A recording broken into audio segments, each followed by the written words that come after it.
Hello students, in the previous video we have studied about the rural settlement, urban settlement and the introduction of human settlement. Now we are going to study about what is scattered settlement and compact settlement. Scattered settlement, where it is mostly found? It is mostly found into the desert area, into the forest area and also into the mountain area. So when a settlement has a few isolated huts or houses is called scattered settlement. You can see here I have drawn the diagram that houses are so much far away from each other. That is known as scattered settlement. They are not connected with each other, they are so much far from each other. That's why they are known as scattered settlement.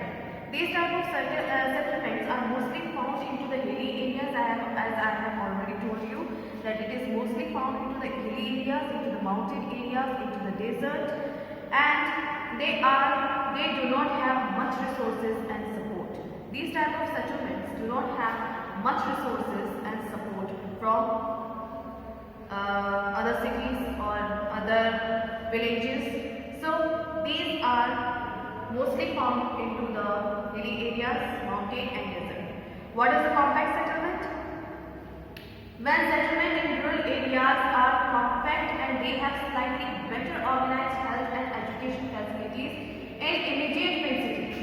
Facilities like shops, post office, bank, etc. are all close to the houses. It is like the town but at a smaller scale. These type of houses, these houses are connected with each other. That is known as compact settlement. Okay, here all the facilities related to the education, related to the healthcare, related to the water facilities, shop, post office, bank, all the facilities are available into that particular area, into these type of areas. So they are counted as a compact settlement. These are just like a town but into the smaller scale. Normally such settlements are so small they do not have public transport system and distance are walkable.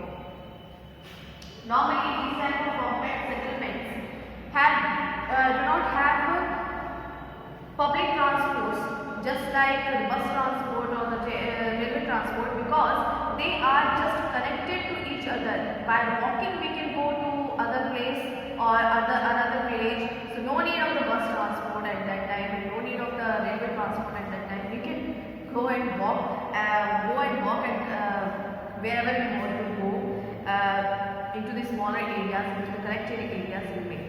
These are included into the compact settlement. Next, we are going to know about habitat. What is the habitat humans use to settle down? As we know that humans can settle in each and every environment. Into the Iceland or into the Greenland, you can say that they used to settle down. Into the mountain area, people used to settle down. Into the Eskimos are mostly found into the ice areas. Into the desert area, humans can settle. Into the plain area is also very suitable for the human settlements. And into the plateaus areas, into the coastal areas, into the islands, means all the things, all the places are suitable for that of the human being. So, what is the habitat? Now we are going to know about it. What type of habitat is required for the human settlement? As we know that humans have been living in various parts of the world which have different terrain and geological conditions. Every area have different type of terrain and geological condition. Means some areas have the plains areas, some areas have desert areas, some area included mountain areas, some areas included ice areas, snow areas. Into the all areas we can see that humans used to settle down over there. Okay, so there are places which remain under the snow for a whole year, and there are others where there is a water all around. We can say that there are some regions where into the whole year snowfall is over there, snow is it is covered with the snow, and there is a place which is surrounded by the water, means island, and there is a place which is covered by the snow, means Antarctica and Arctic. Next we are going to know there are regions of mountains and desert and forest and barren lands, all necessities adapting their living condition to meet the local conditions of weather and climate. Means human can adopt themselves, human beings have the quality that they can adopt themselves in each and every environment. They can survive in each and every environment. But into the animals it is not found. Polar bears can't survive into the desert, and desert animal means camel can't survive into the polar areas.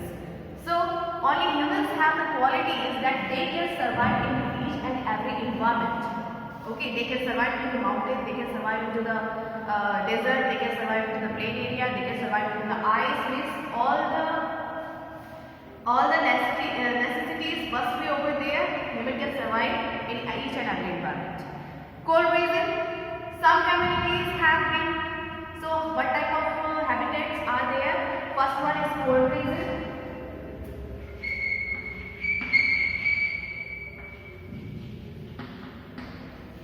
Second one is mountain.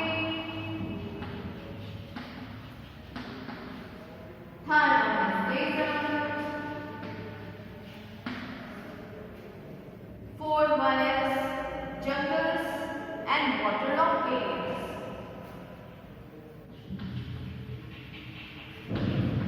Jungles and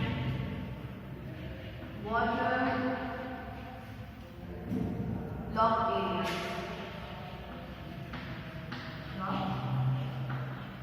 areas. Next,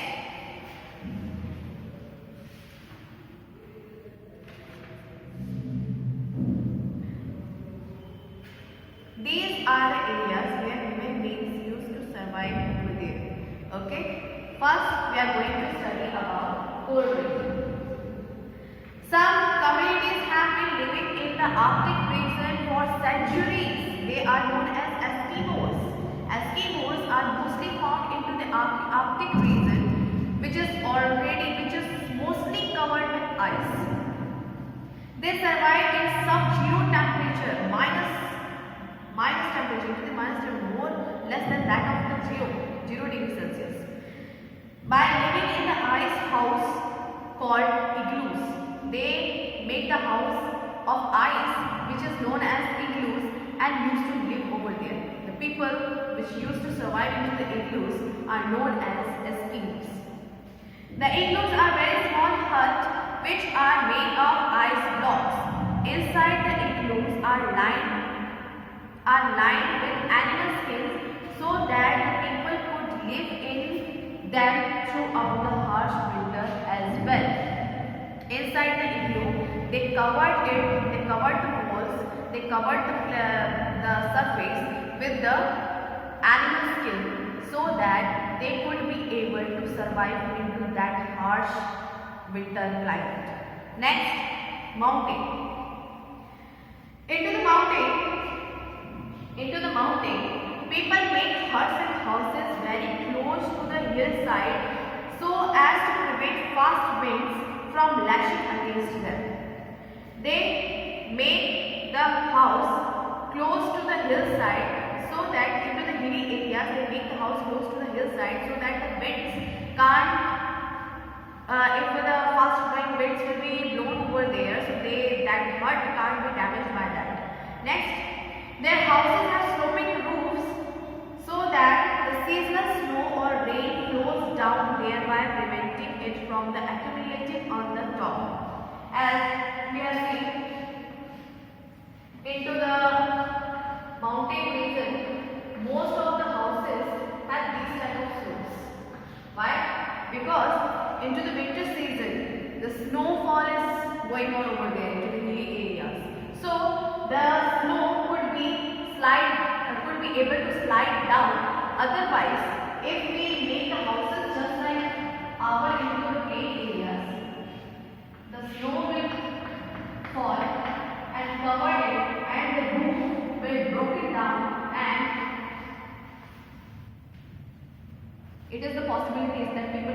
are surviving into it, who are living into it, they could be died. That is a possibility of that.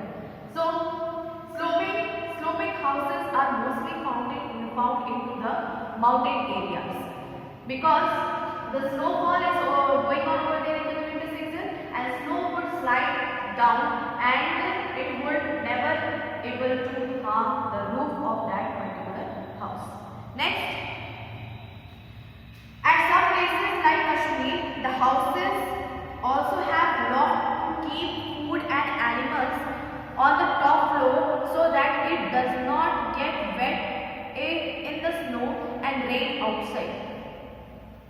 In the Kashmir, the houses are loft to keep food and animals at the top of the floor so that it does not get wet in the snow and rain outside.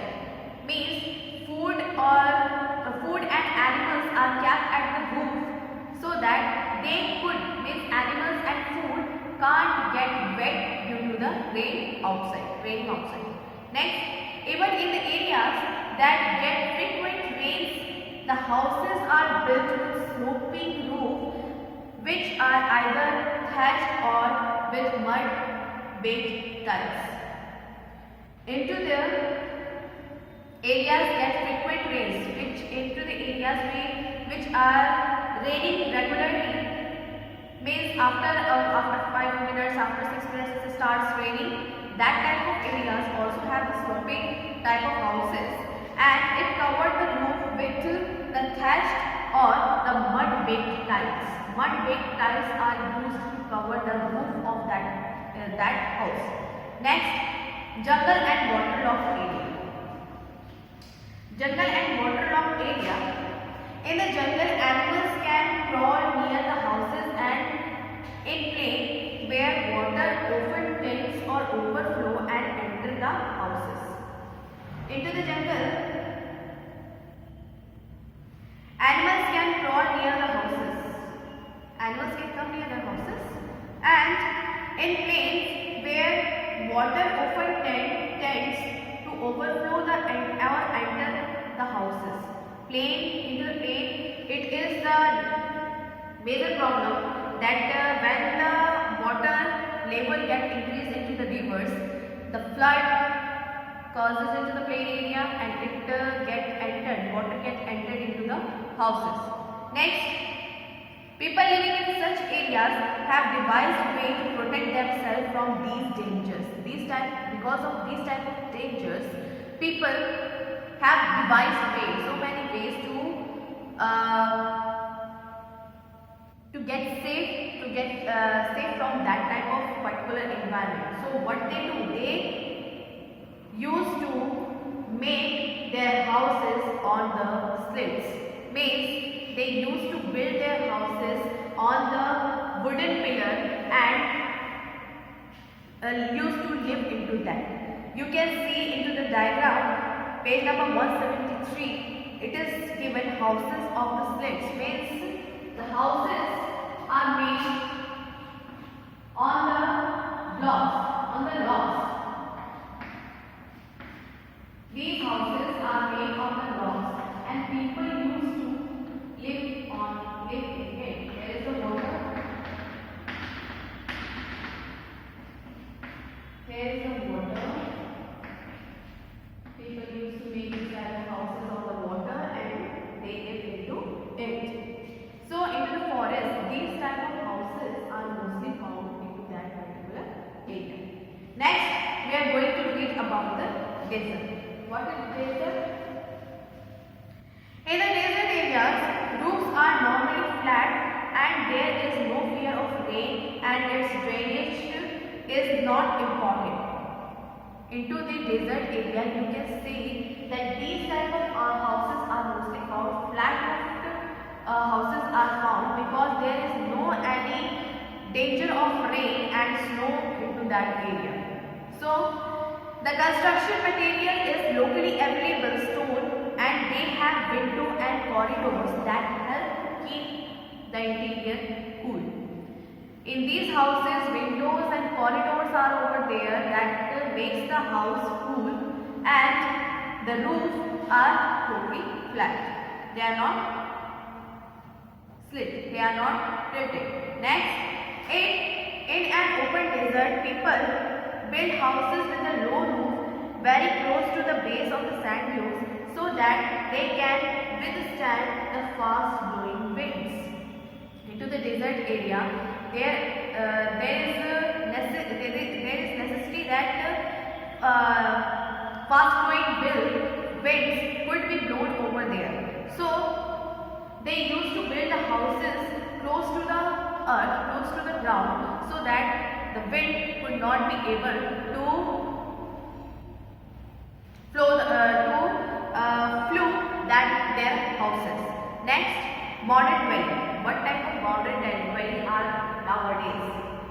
Into the modern dwelling, we have seen that many type of residencies were over there into the towns, into the cities. We can see that many type of residences were over there, in which into a small area a long and high building have been made and people used to live into it. That is, while all these adaptations were traditional, modern and science and use the newer construction materials of heating and cooling devices, the construction pattern have changed in a big way.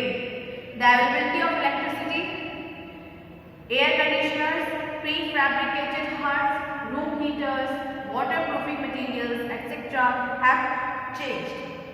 The way in which houses are built by people across the various parts of the globe, the lack of space in cities had led to the building of high-rise and multi-story buildings. We can say that multi-story buildings are found into the into the cities, into the towns. Why? Because of lack of the space, which are even earthquake resistant, and most of them now save rainwater as part of the structure. Most of the buildings are made to save the rainwater and reutilize it into the household works.